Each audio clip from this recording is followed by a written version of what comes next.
And we're live. Bam, we're live. Tyler, repeat that.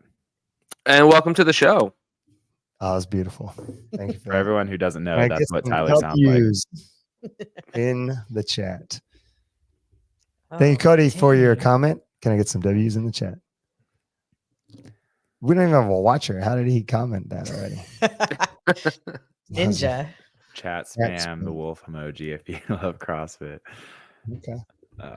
He loves CrossFit. CrossFit. Semifinals 2024 t-shirt. I love CrossFit. This would be a good shirt to be like and then like the little heart, like that shirt where it's like I love CrossFit. Like I Heart New York. Yeah, exactly. Same. Yeah, it's same, but different. CrossFit should do that. Chat, like, subscribe, and turn on the bell so you don't miss an episode. 3 people. Well, we do have a topic to talk about today, and it just says Coach's Corner Dash. I was going to fill that one later on. You can't do that, Harley. Dude, I'm on my laptop. How do I drop an emoji without a laptop? Wolf emoji. There we go. Drop that wolf emoji, dog. Holy. Who's holy? Holy. See, it's a dog. Wolf emoji, dog. It's a little dog. There we go. Sweet. Yeah, if you guys have anything you want us to talk about, our 6 viewers, go ahead and put in the chat, ask a question. Those semi-Smurf shirts are great. That's true. It is a Smurf shirt. Is it a Smurf shirt because it's like a big T? Is that like why they call it Smurf? Because it makes you look like a small person in a... I don't want to say the joke. I don't want to upset people, but like the fat guy in a little coat. But the opposite? Yeah, the opposite. Big guy in a big T. Or no, little guy in a big T. That's what it is. You are a little guy. I am a little guy in a big T. You outweigh me by like 20 pounds though, Todd. No way. I'm 198. What are you? 198? Uh-huh. Wow. I think I weighed 183 this morning. Jeez Louise. Okay. So yeah. I'm a little dude. That's like 2 pounds. I could outweigh you by 20 pounds. You're right. Yeah. Just one bad week, too many cookies, and you're there. Exactly. I have cut out. He told me he was withering away because he cut out his cookies and pizza. I cut out sugar and a large amount of gluten. A large amount of gluten. He's like, I'm withering away. I need more crap. I'm withering away. I came downstairs. I'm withering away. I am. Okay, I look like a games athlete. We were at the grocery store checking out, and there was like a tabloid that said like "eat for fuel" or "eat for energy" or something like that. And I was like, "Yeah, CJ, eat for energy." And she's like, "You eat for survival. Shut up." I'm like just starving myself all the time, unintentionally. But as I say that, I'm pretty hungry right now, so I should probably like eat something after this call. Otherwise, I'll be 178 in no time. In no time, just withering away. No sugar or gluten. When I say withering away, I went from like 205, 204 to 198. So you're 5 pounds down. Consistently, not just like a random scale check. So again, you were 20 pounds heavier than me. I was fat boy. It's good. I felt good. I feel good now. Not earlier in our workout. I was dying. What'd you do? Okay, let's go around the round table. What'd you do for training today already? Okay, I did deadlift, build the heavy 2 at 425. It's pretty easy. I could have did more. Just didn't want to. And then, I mean, it was he easy. Didn't feel like it. He kind of like does by feel most days. Yeah, pretty much. And then I was supposed to do some agility jumps and thrusters, but I nixed that because Ruth was getting crazy, and I was Marissa was doing her deadlifts waves. Crazy. Come on, Heather, you were here. Anyways, I just had to skip those 45 thrusters. I just had to skip them. Ruth needed me.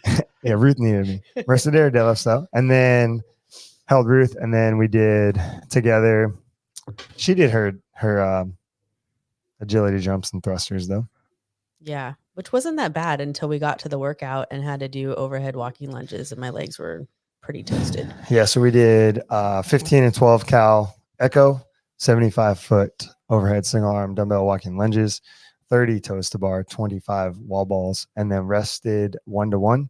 And then we did 15, 12 echo cow, 20 single arm dumbbell overhead squats, 30 toes to bar, and 25 wall balls, and then rest 1-to-1. And then we did same thing on the echo, 15 and 12, and then 20 alternating hang, clean, and split jerk with a dumbbell, and then 30 toes to bar and 25 wall balls. And that was a workout that I created for our masters, building up, getting ready for the CrossFit Games. And we all kind of do it in here with John. Cody and Sophia are also going to the Pit Teen Throwdown in their age groups. And so they're all kind of training and prepping for that. So we're doing a pretty high dose of intensity and we just send it. In the first 2 rounds, I was doing great. And that last one, I can't believe how hard dumbbell hang, clean, and split jerk is. I just imploded. I was going to say the 90 toes to bar that was easy. Well, I did toes to bar yesterday too. So maybe that's why it was hard. But I know. doing a set of 30, I was just like, fuck, I got destroyed. I went and broken on the wall balls the first 2 rounds. The last round was a shit show. I was like, oh, okay, 13. Everyone did that. 13, 12. No, you guys went and broke on the last round. I did not on all the wall balls. I know. I was like, I'm going to go 13, 12. I went 13 and they got to 19 and was like, I got to put this down, dude. I cannot. I was like, you're at the end. I was like, I just can't. I needed David Goggins. No, it was like, just get the suffering over with. Just hold on. Yeah, it was good. That was a lot of fun. But Kayla was definitely trying to hunt me down because I got slightly ahead of her. And I think they got mad because I put on Metallica, Enter Sandman, and then like there were some slow songs that were on, but I like that genre of music. So some of the slower songs were I still enjoyed, but I think Heather and Kayla were like, I was ready to put a bullet in my head. It's the type of music I know, but you know? We don't ever listen to your music, so I wasn't going to complain. Yeah, that's fair. I needed it. But yeah, that was it. That was training. That was quick. I think if you're paying attention to the music in the room, you're thinking about the wrong things. Oh man, you knew that was coming. Generally, that's true. What would David Goggins say? No, David Goggins doesn't listen to music when he works out. That's for sure. No, I was trying to dissociate myself from the events that were happening because all of those movements are on autopilot for me. And I was trying to be in my happy place, listening to Metallica and Ozzy Osbourne. Okay. No, it's fine. I was more talking about Kayla and Heather, where it's like, oh, when it gets slow, it's like, oh, change the song. Like people complain all the time, like in gyms in general. At our affiliate happens. Like Deshaun will yell at me and be like, will you change this or put on some good music? And I'm like, what does that even mean? Like, I think generally I don't care either. I'm like, when I'm coaching or something, people will say that. I'm like, oh, I should probably change this. But yeah. Today I was just suffering so bad that it was just like apparent. So bad. So Tyler, did you work out today? Yeah, snatch. I did some snatch pulls, and then I did some deficit deadlifts, and then I did every 90 seconds for what was it? I think 18 sets. The first 90 seconds was GHD sit-ups plus kettlebell deadlifts. The second 90 seconds was 15 cal bike.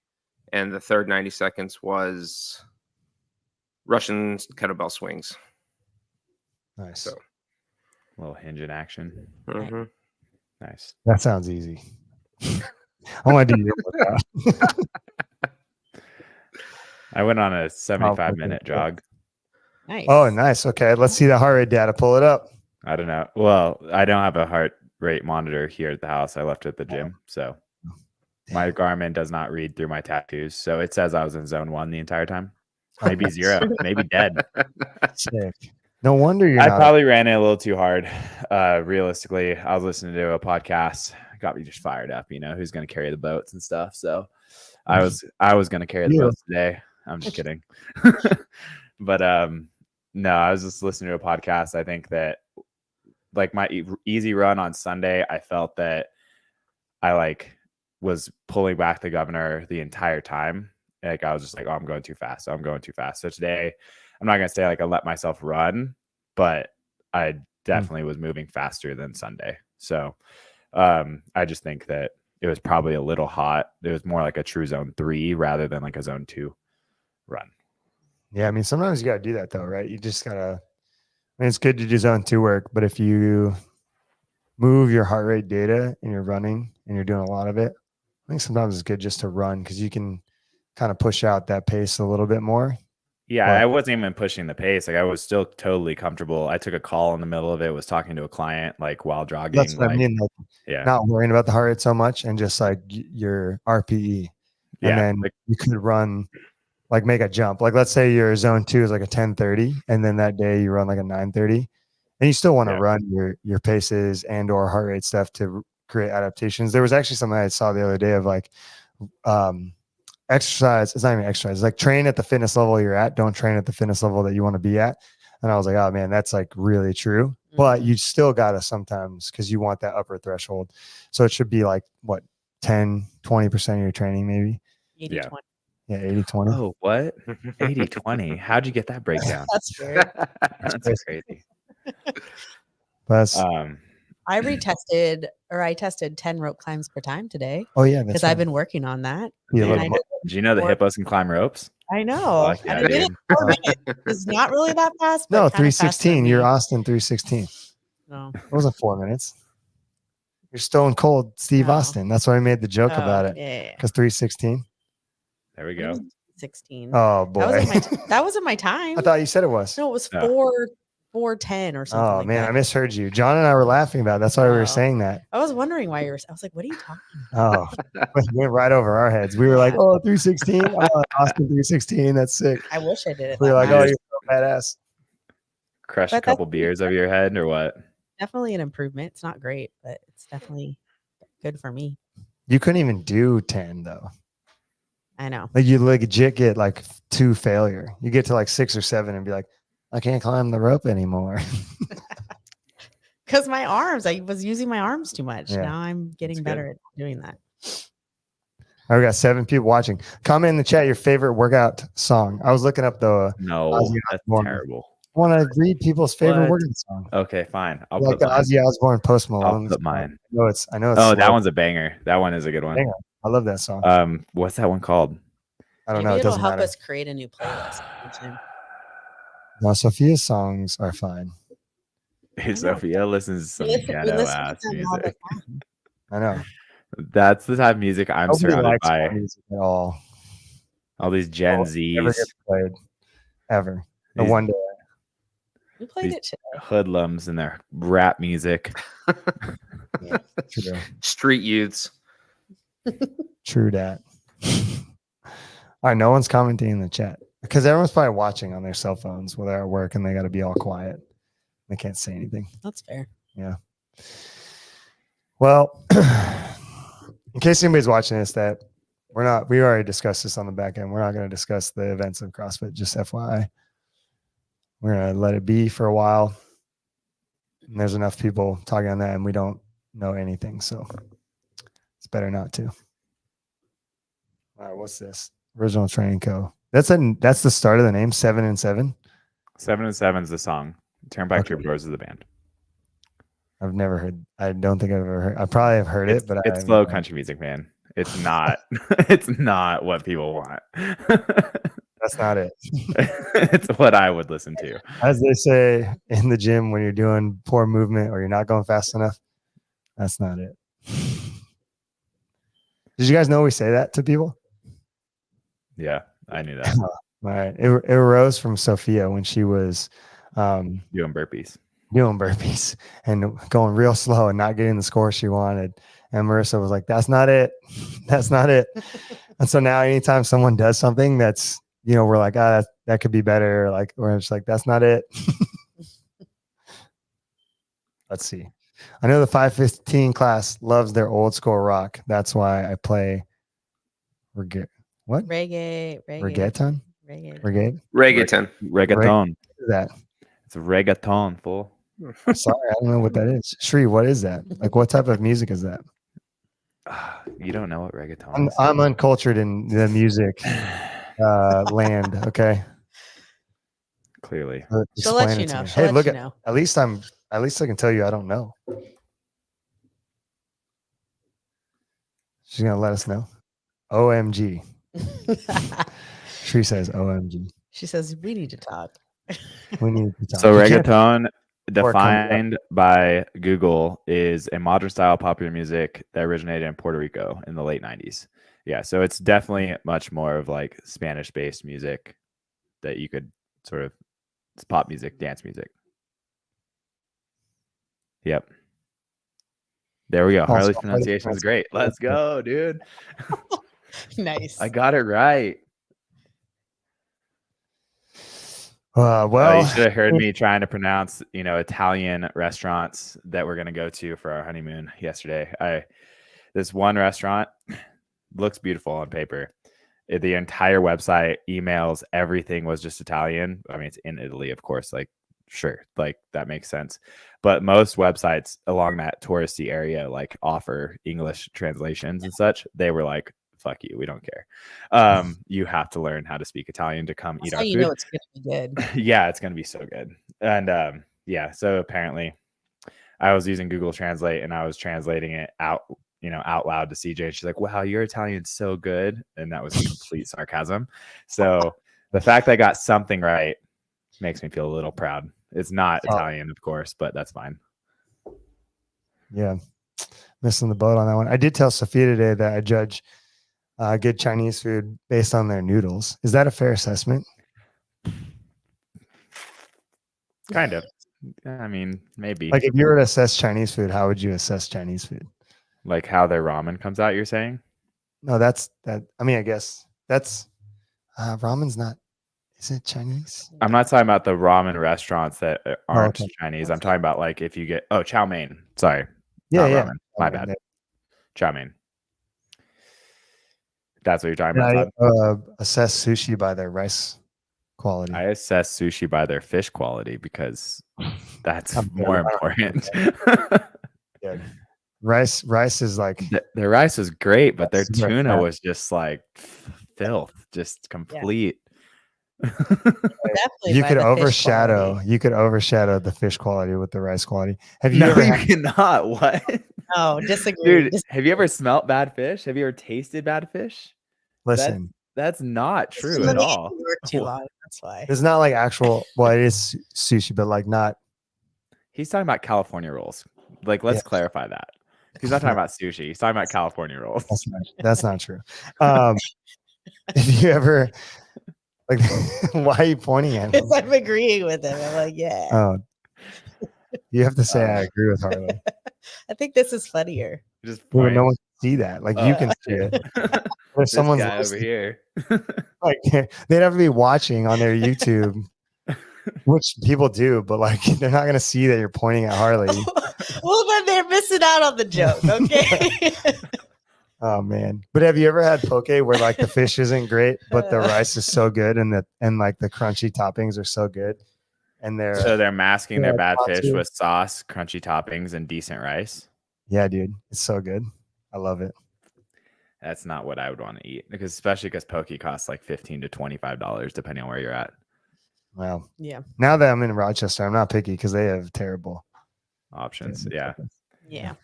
It sounds like you're just living a depressing, culinary experience. I do feel like I live in a culinary desert. That's what it sounds like. Like a food desert, No, it's true. Especially when you come from the Bay Area where there's like literally Yeah. any food that you want. is That's why I there. feel that way. I'm just saying how I feel and what I believe to be true. And I think if we ran the numbers and looked at the information, I would probably be correct in this. In You what just- your opinion-based assessment of what good sushi is? No. Just saying like in Rochester, the food. Oh yeah, no, I agree with that completely. Yeah. I mean, There's no way. there's a handful of good coffee shops. Yeah, there is. But being from the Bay Area and just a lot of people and being so diverse, like there's just no way. It's same thing if like you come from New York City, or if you come from LA, like, I mean, the beautiful part about the Bay Area is that you can get a really fine dining type of experience if you looked and sought it out. And then you could go to a taco truck and get the bombest Mexican food of your life for $10. Like, you can't. and you can get everything in between. Yeah. But within no a one 10-mile rivals radius. Mexican food from San Diego, dude. There's no way. It's Central California is the same way, though. Yeah. I mean, if you didn't know, like Mexico is south of San Diego, sure, but then the northern part of Mexico is actually in the central part of California. Yeah. Like the Central Valley is basically an extension of Mexico, and there is not in a bad way at all. It's just very much so like that culture for sure. Yeah, it's cool. Delicious also. Yeah, it's like my favorite food ever. Oh, me too. That was one thing I would change. I should just, why are we doing CrossFit? I'll just open up a taco shop, dude, and just like get some of my homies out here. You're not Hispanic enough. I know, that's what I said. I'll get some homies out here. Okay. After the Masters Games prep camp, we went to that taco shop down the road from the gym. Yeah. And it was like fusion tacos that had like fried chicken in them. And not one of them was actually like a real taco. I mean, they were tacos, but they weren't like actual. I was like, oh man. Because I was good enough. Are you talking about that guacamole place? That place? Yeah. No. But when we went there, I was like excited because I was like, okay, this will be like, let's see if there's, and then it was good, but it was not. It was not what I was expecting, and I was like, oh man, I really wish it was just like street tacos with like meat, cilantro, little onions, some lime. Delicious. Mm-hmm. That's all you need, man. Yeah, you just need a night. There's actually a really cool. There's a really solid, they call it Western style Mexican food. And I'm like, oh, so this is just like California Mexican food, because in New Mexico and Colorado, everything's smothered in green chili. And so it's not like traditional. It's not like traditional Mexican food, at least in the context that I know it. And so we found this taco shop that is absolutely just like some people from California that moved here and was like, we're going to do it our way. And they're crushing it. It's so good. Yeah, see, you can't beat it. If it's not broke, don't fix it sometimes, you know? For sure. Do you want to update on the Jace end of the 500-meter row challenge? Oh, shoot. Yeah, Cody was supposed to do it, but he's too busy doing his job, his work. It's all right. He'll get to it eventually, or he won't. But does he have a video out? What? Does Jace have a video out? He posted the video on Instagram. He didn't post like the entirety of the video. He posted it as a reel, but I assume he just clipped it from the actual video. I told him to film the whole thing so you can see the monitor. But he sent me the score and it was 117.1, I think. Wow, on a Concept 2? Mm-hmm. For 500 meters? Yep. Dang, 117.1. Ripping it, dude. Yeah, now I want to see the 1,000. I'm over here. I just want to see him do muscle ups better, because then he's gonna be a threat. You know what I mean? Like he's gotten a lot better for sure, but like that boy is zero high effort aerobic work. Yeah, I have him just run like 60 to 90 minutes. We're building him out to 75-minute runs now. We'll get to 90 in the next 3 weeks or so after his next comp, and then from there. We doing long zone 2 runs, some high effort here and there, that 80-20 split, and then do a lot of gymnastics work. I love it. We did a little bit of running yesterday in like a thing, prepping them, and like Sophia, it was more of a zone 2, like effort, zone 3, zone 2, and like stay below zone 4. And she like got mad because she had to walk. And I ran with them, her and Layla, because they're younger girls, and we ran like a loop and it goes through a park. So I like stayed with them, and Cody and John went off. And I was talking to her, and she was like, I just get frustrated. Why do I have to walk? I was like, dude, listen, I did like last fall a bunch of like walking, running.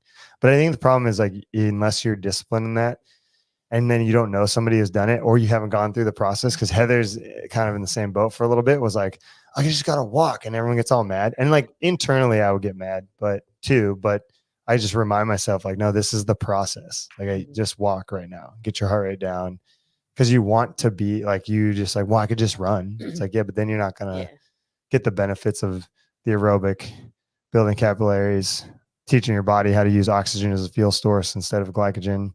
Yeah. All of that stuff. Well, it's like I've had athletes, and I've had to like share my own experience that I've had to walk and do all of that. Because it's like, well, I couldn't run in zone 2. So I just decided to do zone 3 instead. It was fine. I felt, and I was like, well, it's not fine, because like you need to teach your body how to be there, Yeah.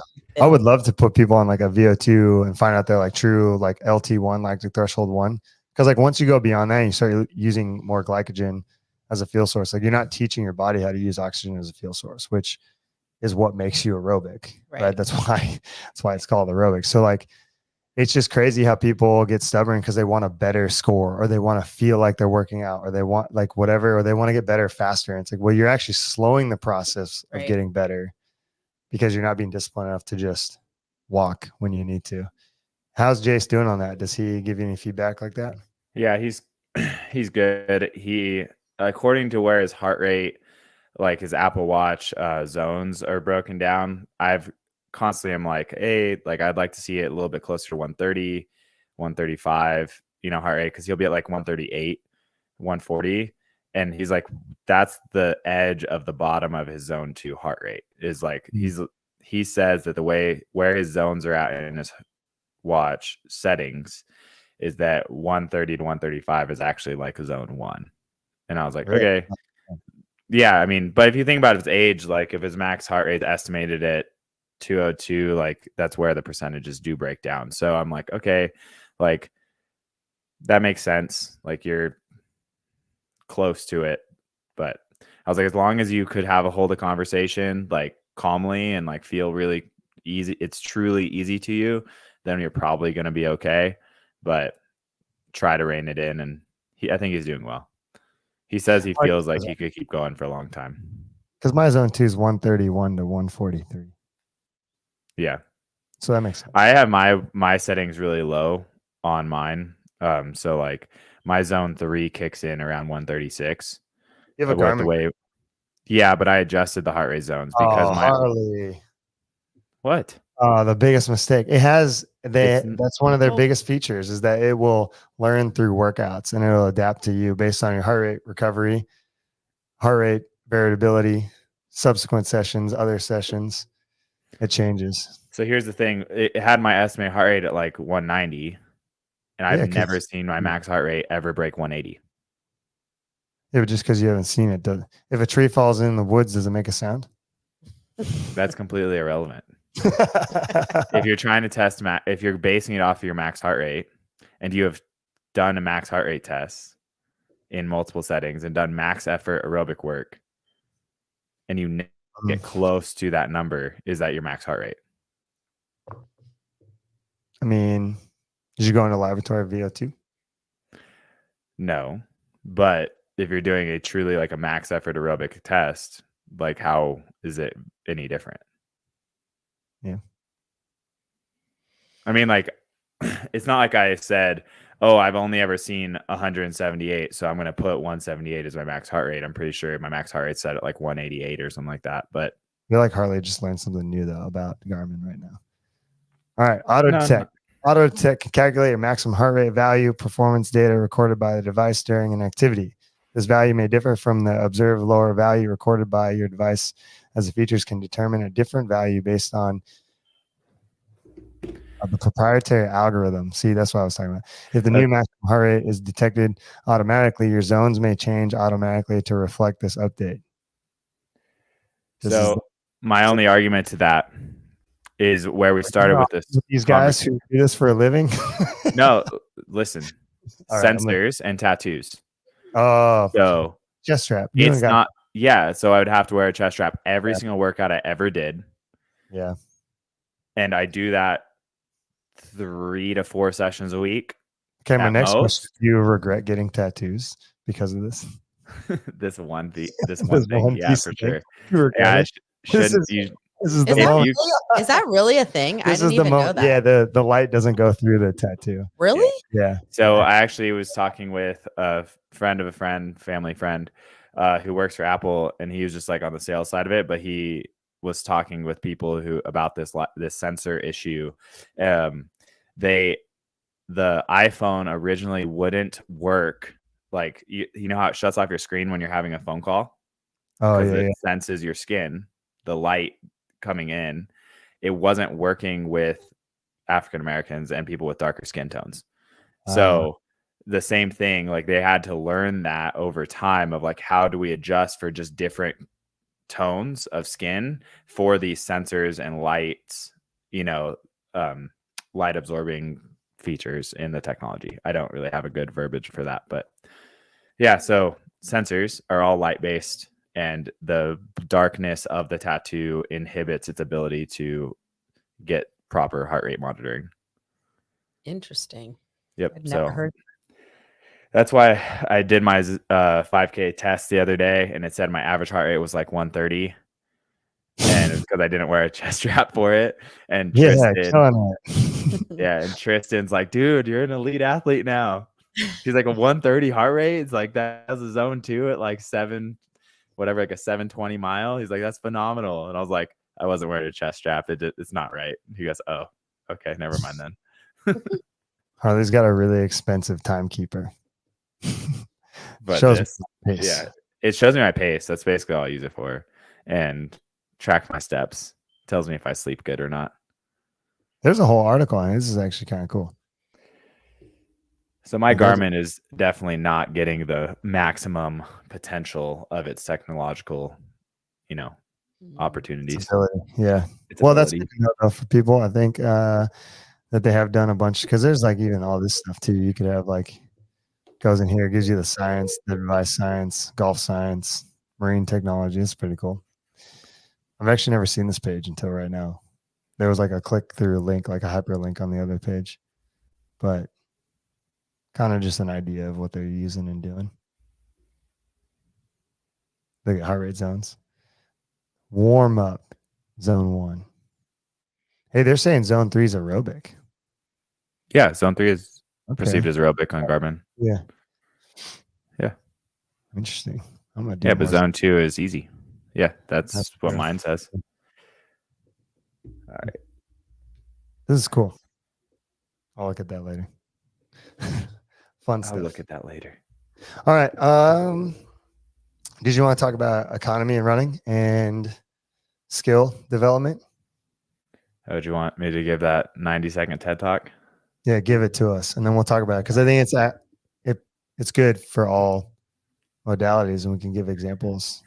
Yeah, I think that we can definitely apply it to many aspects of CrossFit, but the idea came from me listening to 80/20, which is a book about running and the distribution of intensities across a training program. And one of the major benefits of doing easy training in running development is to develop better running economy without thinking about your stride. So they coined the term the calm, quiet mind. So essentially, the more you run, the more quiet your mind gets about your pace, your stride length, the foot position, where your arms are, your swing, etc. So it becomes easier to hold a given pace. It takes less effort, less thought, and less mental energy to do the thing. And so while I was running and listening to this, I was like, oh, this might be a good topic to discuss for people who are learning skills in CrossFit, because I think it can be compared to skill development and learning as a whole. So when we learn something new, I like to think of it as like 3 phases. You have your beginner phase, your intermediate phase, and your mastery phase, right? So the beginner phase, you're probably doing drills, you're practicing parts of the movement, and you're being really intentional and having to think about every little aspect of a given movement. From there, once you get those down, you get some reps under your belt, you accumulated some volume and some quality practice, then you maybe advance this intermediate phase. In the intermediate phase, it feels more natural. You don't have to think nearly as much, and you can kind of just go through the motions. But as you get tired, things will break down. You have to start kind of cueing yourself or thinking of those cues that you've heard or been told before to continue to do it well. So there's still quite a bit of cognitive function involved. And then once you become, a master of the movement, you can do it under fatigue. You can do it at high volumes. You can do it kind of whenever you want. Most of the time, you don't have to even think about it, because you just jump up and do the thing. So I'm picturing a muscle up throughout all of this description, right? Beginner, you're doing your turnover drills, you're doing your support holds, you're doing your hollow rocks, your kips, etc. Intermediate, you're accumulating maybe reps on the minute or a total number of reps for quality. Then mastery, you're doing large sets. You're not thinking about how you're doing the movement. You're doing it with a really high heart rate, and you can just focus on completing the task rather than worrying about how you're doing the task. So I would argue that the more mastery you develop within a given skill, whatever that may be, the more quiet your mind becomes, and you can develop this sense of calm, quiet mind in any aspect of CrossFit. So that would be handstands, muscle ups, snatching is an example I gave before the call. And ideally, you get there through a combination of quality practice and a large base of volume. And the only way you can accumulate a large base of volume is through what we're going to call easy work. So easy might be light percentages, technique work, positional drills, isometric holds, low intensity strength efforts. So maybe that would be like dips and pull-ups for the muscle up, etc. I think that pretty much concludes the idea of calm, quiet mind and how it could be, applied to CrossFit. If you guys want to dive into any of those parts, share your thoughts. Yeah, I would just say, thinking about that, a lot of people want things to happen quickly and fast, and then they wonder why so-and-so can do this, that, the other. And it's like phases of development, like you're describing. And people want to have like things on autopilot. Marissa jokes because I'll be dead cold coaching a class and just jump up and perform movement demos. And it's like, that is a, expression of mastery of those things. Right. And like, until you can do that, you can't really train them for capacity. And so it brings up like a lot for me when I think about modifying workouts or like scaling workouts or people seeing workouts for fun, where I'm like, why? I guess I don't know why people would want to do something that like they don't already have mastery in the movement. Like if there's like strict ring muscle ups and the workout starts with those, like what? You're like, that workout looks really fun. It's like, yeah, but you can't do any strict ring muscle ups. Like, why choose a different workout? Or, it's just interesting because that mindset's just not in CrossFit, but it isn't running. Like runners are totally down with that, and they'll just get out there and hit mileage and work on their stride. And like if they got to walk when they got to walk, and they'll slow things down when they got to slow things down, and there's no this rush to achieve things RX or get to a faster pace. I think there's a level of like discipline. Yeah.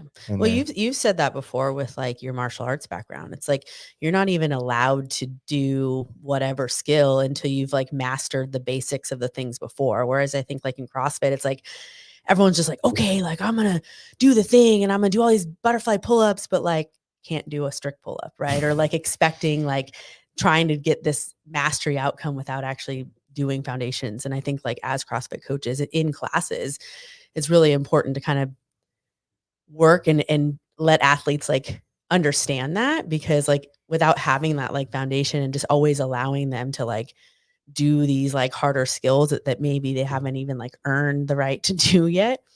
Yeah, I think that's just like the mindset of CrossFit in general, which is challenging. I mean, I was just saying to John yesterday, whatever day I was doing muscle ups, maybe it was Monday or something. And I always like joke because Monday and Fridays are the days that I like get up and I coach at 5 a.m. And for whatever reason, like Todd always programs muscle up work on those days. And muscle ups are still something where like I'm in this like intermediate phase where I'm still like accumulating volume. I'm not doing like these big, high, crazy sets. And I was telling John, I'm like, I think one of the things I feel challenging is it's like, because it feels like it's a max effort all the time when I'm just doing small sets, I feel like I have to be like slept well, recovered, like in this like mindset of like really being able to give effort to that skill.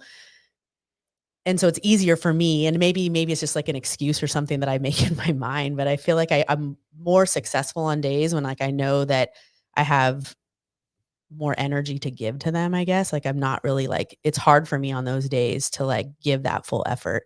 And I still recognize that. And I'm not in a place in those skills where like or in that skill where I'm just like, okay, I'm just going to jump up and just like bang these reps out. Like it's just, a lot more intention with that. But I think also to your point, it's like I have a lot of other gymnastic skills. Like I go in and coach classes and I'm talking while I'm doing demos of handstand push-ups or something. And people are like, well, how can you do that and talk? And it's like, because you've like gained that mastery to be able to do that. Right. But yeah, I think myself, I know that I have to like, when I'm doing like something like ring muscle ups, like I have to be able to have more,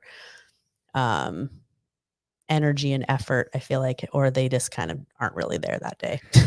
Yeah, I mean, I think what you're describing is relative strength and or capacity in a given movement, right? So for you, it's like a 90% effort every time. So imagine like you hitting like a 90% clean or deadlift or something, right? Like you could do a few of them, maybe, but like it takes a lot, right? Mhm.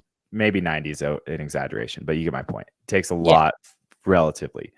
And then someone like Todd, who can do, let's just say, a set of 15 unbroken muscle ups. I don't know, Todd, if you could do that right now, but like doing a set of 3 is much lower, or doing one rep feels like a lot lighter in relative intensity, compared to you and or anyone who can't do as many, right? Well, so I'm bigger. Yeah. I was going to say the bigger base you develop of strength, coordination, and endurance within a given movement pattern, the easier the singular rep will be. Yeah. Well, I was just even to that, like saying that, like, I'm trying to be very hyper aware of the day and the environment that I'm putting my effort of that specific skill into it. I think sometimes like athletes are just like, well, I could do it this day and now I can't do it this day. And, Right. whatever.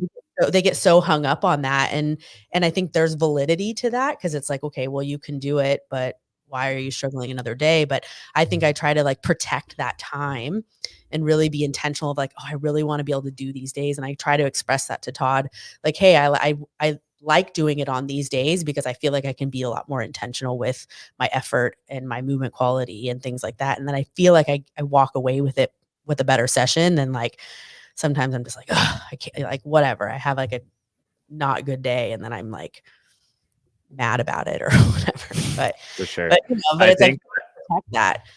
Yeah, I mean, I think that like I compared it to a lift, right? But because I feel like it's easy to quantify numbers on a bar. So that's why I kind of like reference those things. But gymnastics is arguably qualitative in nature more so than quantitative in nature. And yet we look at these things with just the idea that we're just trying to check a box so that we can do RX, just like Todd was saying earlier.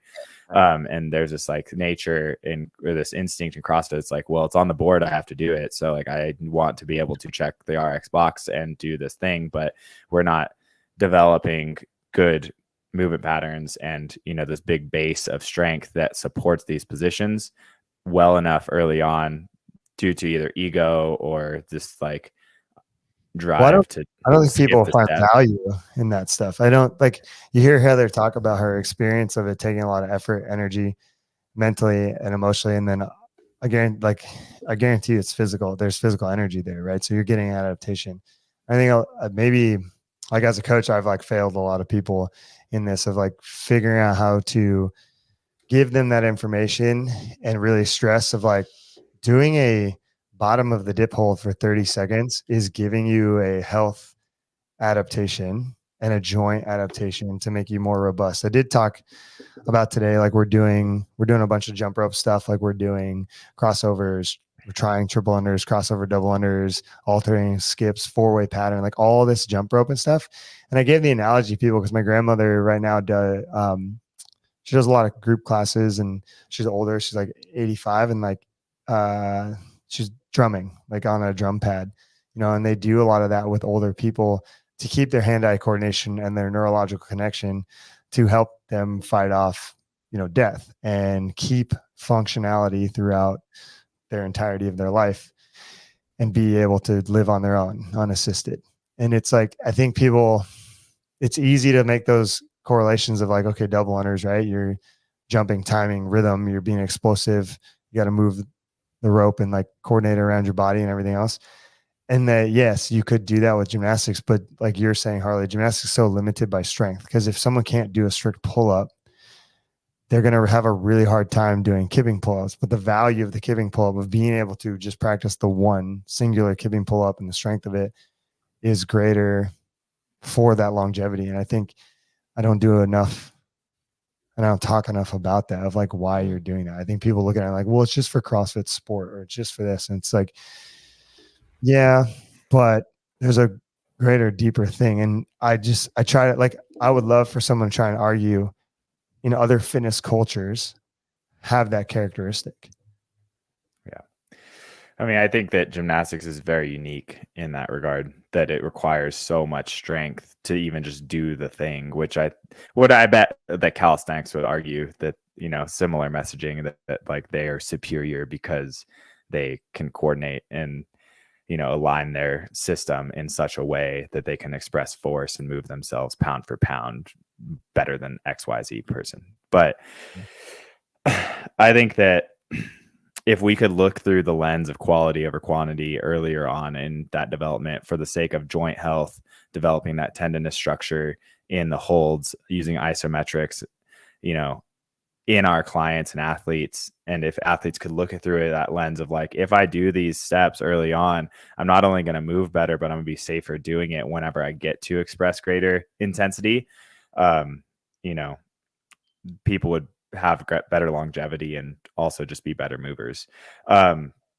So earlier, Todd, when you started talking about the person or whatever, you said about strict muscle ups and having the ability to do a mixed modal workout with a given skill. Essentially, you were like, oh, this workout looks fun, but that starts off with strict muscle ups, and this person can't even do it. So why are you trying to do something that is beyond your current capacity? I was having a conversation with a client yesterday, and essentially they were just like rattling off random ideas about things they needed to get better at. Mm-hmm. And some of it was, you know, I'm like, yeah, we'll get there. Like, that's fine. But one of the things they said was like, I need to learn how to be more intense. I need more intensity. Mm-hmm. I was like, intensity is earned once you can do all the things. Mm-hmm. And so like, they're a client that like, they can do a few muscle ups. They can link 2, 3, you know, they can do some bar muscle ups. They can do most RX weights. Like, they can do all the things.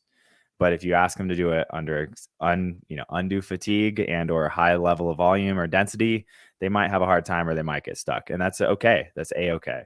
But for where they're at, like, intensity is not in the conversation yet, at least for those given skills. Mm-hmm.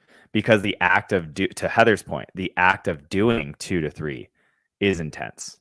Mm-hmm. For the current effort. And that was kind of the comparison of like the 90% of your lift. It's like Heather saying people get frustrated that, oh, I did a muscle up last week, why can't I do it today? It's like, can you lift your 1 rep max every single day? And the reality is, for most people, is no, you can't, because there are so many moving variables of life, rest, recovery, fatigue from previous sessions, etc., that, you know, if you can do one muscle up one time, that does not mean you have the right or earned the right to believe you can do it every time. Mm-hmm. Yeah. Because of the effort that comes along with it. And that 1 rep might be your max effort intensity for the day. Yeah. Probably an unpopular opinion, but it's okay. Yeah. I mean, Cody wants to talk shit in the chat. So if you want to bring that up, we can. Oh man. As Harley mentioned lifting, I do have a topic we can talk about. Harley, how is it you let a 15-year-old virgin power snatch your squat snatch? I mean, do you have any comments about that, Harley? I'm just curious what he power snatched and what he thinks my squat snatch is. That's my question. All right, Cody, comment in the chat. Here we go. I was looking up if there was any, because I wanted to know the difference, not the difference, but like if there was a difference, and or what was the effect of isometric contractions versus dynamic contractions. And I was looking up like different articles while you were talking to see, and they've really only done it in like rats. They haven't like really done it. Are you talking about like amounts of like demand on the system? Yeah. And then like what the benefit is. I mean, obviously like a dynamic contraction, what I could see briefly is better than an isometric. But if you can't do isometric or dynamics because it's more in injuries, like people coming back from muscle atrophy.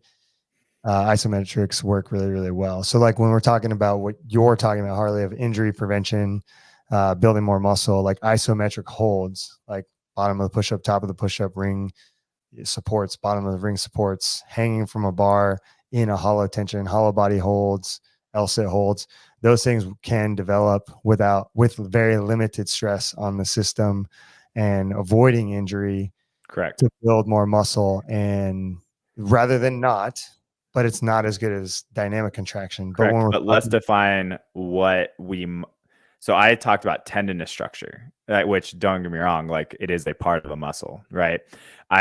From just conversations I've had with PTs, I'm not a PT, throw that out there, but isometrics in nature are a great way to create neuromuscular connectivity and activation in a given position. So one, you can create more stability and connection and awareness of your body's shape in that position. So bottom of the ring dip hold, that ring is an unstable implement, and you have to stabilize it through your own rigidity. So just by stabilizing that, you are developing the skill of the said position. And then through, to your point, by not being dynamically moving in and out of that challenging, unstable environment, you're not placing as much demand on the joint structure. So therefore, you're probably not going to beat yourself up as much. Back to tendinous structure. If you think about most tendon rehab protocols, they are isometric in nature and or have a very, very slow tempo with isometrics in the bottom.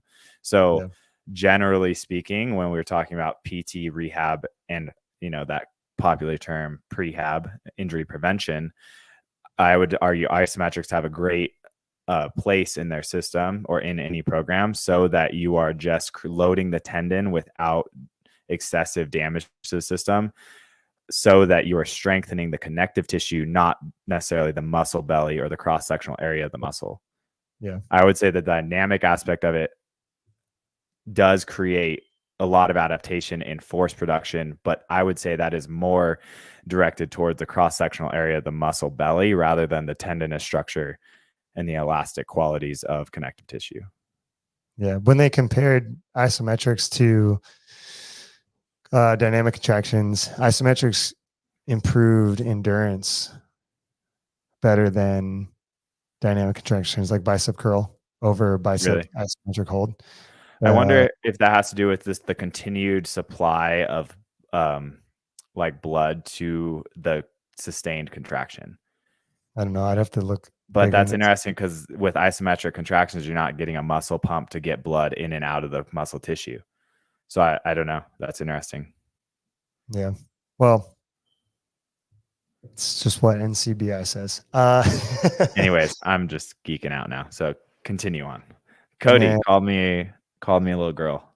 No, Cody hasn't commented in the chat yet, so we'll wait on that. And then, endurance was positively increased more by the bipolar technique. It was concluded that the two techniques, like the isometrics and the dynamics, potentially have a positive increase in selected physiological parameters in healthy innervated muscles, which obviously, so like exercising helps you. Wow. Yeah, I know. But I mean, when you're looking at the muscles, but at the end of the day, like for a general person, it's like, do you need dynamic contractions? Because dynamic contractions increase or decrease stability. So like isometric increases stability and the strength to make more stability, helps with your tendons. Like, could you take somebody and give them great health and well-being with just isometrics? Do you remember which is true? That's what I'm saying. Do you remember TTT strategy in the COVID lockdown sort of era? Their immediate reaction. I made one. Yeah. You made one? I made one. Mm-hmm. I have it. Yeah. So they essentially showed you how to do a DIY like platform with chains with like a cross-sectional piece of conduit. Quarantine machine. Yeah, they called it the quarantine machine. And essentially it was just a way to do isometrics. So they attached basically screws to a board with chains, could adjust the height of the bar and you could do deadlifts with it. You could do basically isometric deadlifts, pulling from the knee, pulling from the thigh. You could set it up in a back squat. You could set it up in a press. And essentially you just do a max effort isometric contraction. And that was their strategy to hopefully help people sustain neurological sort of force production and that tendinous, structure, so that whenever we were allowed to go back to the gyms, for people who didn't have access to gyms at that time, they were not going to feel super weak. They were at least contracting their muscles and producing a lot of force. Yeah. And based on the NCBI articles, like the 3 of them I pulled up and looked at, that's true. You will keep that up. So my point is, like, I think some people do, like general members or even athletes, with like look at that kind of stuff and be like, this is accessory work, or this is a waste of my time because I want to get into the class and take my 60 minutes and it's like, no, this is entirely valuable for your time. And that's one of the points I wanted to kind of hit home on. That is like, dude, doing top of ring support holds, you're not better than that. Get up there. Okay. Everybody's listening to this at 55 minutes. Get up on the top of the ring support holds. Also, I would let people stop calling it accessory and just say it's part of training. It's training. Yeah. It's just work. I hate that. Grinds my gears. All right. This will grind your gears also. Well, you made 245 look heavy the other day, and I'm doing touch and go powers, says Cody. Oh, he's talking about cleans? I don't know. What he's talking about. Yeah, I don't know. Harley he's the one who's like, oh, if I power snatched your squat snatch, and then let's solve this. What's your push press? I push press like 285. I have 6 foot long arms. That's fine. Yeah, he push press 300. Yeah, I'm aware. That's fine. He's a one trick pony. It's fine. No, but so anyways, to clear the air here about this power snatch, Cody, my all-time best power snatch is 265. Well, it's not right now. Well below parallel. Well, no, that was very, very high that day. What a dig. What a good dig. I mean, that's fine. But what's your 1 RM snatch? 275. Nice. Yeah, I did like last fall, I did like a whole power snatch cycle, which I want to go back and look at it because I think I'm going to do it again. But at the end of it, I power snatched 265 really high, like not near a squat, which was interesting. I want to see. But speaking of squat cycles, I'm trying to back squat 400 You want to see a video? Yeah, not that I don't believe you. I just want to see it. Oh, he's going to look. Yeah. It was about a year ago. It's fine. All right, well, go ahead. Keep talking. No, I think that's good. I think people do need to understand skill work better, enjoy isometrics, and there's research evidence that you should just do these things. And I know it's hard because we get this thought process of what fitness should be for us, and that like goes around the internet. It seeps into your own thoughts and feelings. And realistically, like there is generally, I would say for most GPP people, there is not like how you feel about fitness. Like people go to school and get exercise science degrees, like a bachelor's of science, not a bachelor's of arts. Like there's no arguing this. It's scientific, and there is a way to train, and there's a lot of evidence and research. And like you can choose and movement selection or modalities and intensities, like we're saying, but it's like you have to do dynamic contraction, you have to do isometric contractions, and those may look very different. And you have to go through the learning process to build autonomy into these movements that you're performing. So then you can apply intensity, and intensity could be a lot of things. It could be going fast. It could be heavy weights. It could be higher skill movements, higher velocity movements, like even things sports specific wise. If you're an athlete and you throw a baseball, throwing a baseball at 60 miles an hour versus throwing a baseball at 80 miles an hour is very different, right? Those intensities increase when you throw that, and it increases the demand. So there's lots of different ways like to increase demand. And you just have to understand that like if you hold an isometric for 1 minute, that intensity could be a lot relative to you doing a heavy, 2-rep back squat, and there could be the same based on like a perceived exertion, intensity on the body, requirement, muscle recruitment, substrate utilization. Like it could be almost the exact same. And I think the problem is people put a value on what is good quality fitness without understanding that, well, those might actually be the same value. You just don't know it because you don't have an understanding of exercise science, which grinds my gears. I'll come to your job and tell you how to do it. I'm going to. How would that play out? Like if I came into everyone's job and started telling them, well, I saw on Instagram that people would lose their minds. Oh, that'd be so good. I'm gonna see if someone would let me do that. Can I come to your job and tell you what I saw on Instagram and how to do it? If you're watching this and you're in the chat, let me know if I can do that. I think it'd be hilarious. I lied. It was not 265. It was 260. Okay. Liar and a coward for saying it. And it was also November of 2022. So it's obsolete now. It's not even relevant. I'm just a washed up guy saying back in high school, I benched 405. So I'm washed up. Cody, you're right. I'm just 30 now. I'm 30 years old. I'm on the downhill. I made semis 2 years ago. I'm still living in my past. Like that's not true. You made it this year. You were on a team. That still counts. What has Cody done? Oh, he's been a 24-year-old virgin. He's not even 24 yet. 16-year-old virgin. 15-year-old virgin. There's nothing wrong with that, FYI. Right. I think that should be a pedestal. I can't believe that was like a cut. I know. Like that hurts my feelings. I'd be like, psh. The joke is that he's been a 15-year-old virgin for 8 years.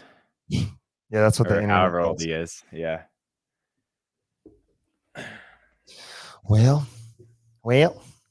Cody, you did touch and go powers at 245 or something. Or something. That's cool. He did. Was it snatching? Yeah, we got 7 watchers. Anybody want to comment? Throw some fire in the chat. If not, we're gonna end it. That's it. Okay. This one was more relaxed today. I do like the calm mind concept, working on skills.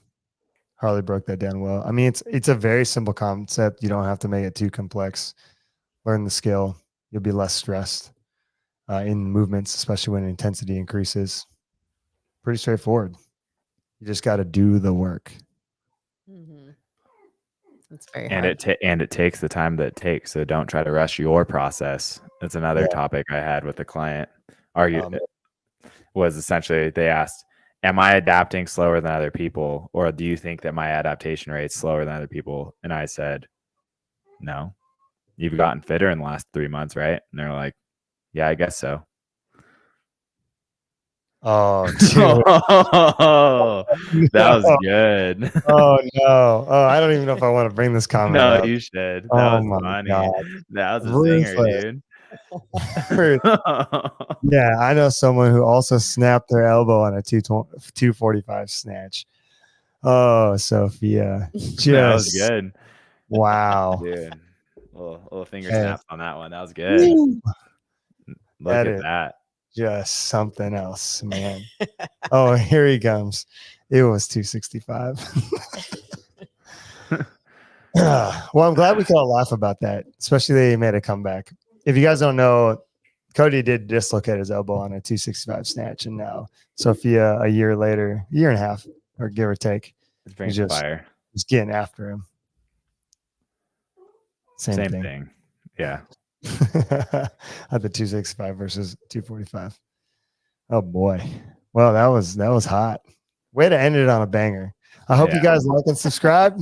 And yeah, this was good. I like this format in the beginning. We're having a good time. Just talking about stuff. Keep it light. Yep. Enjoy the company. Getting ready for the Masters CrossFit Games in 14-ish days. So that'll be fun. They're having a call tomorrow with my athletes. That'll be cool.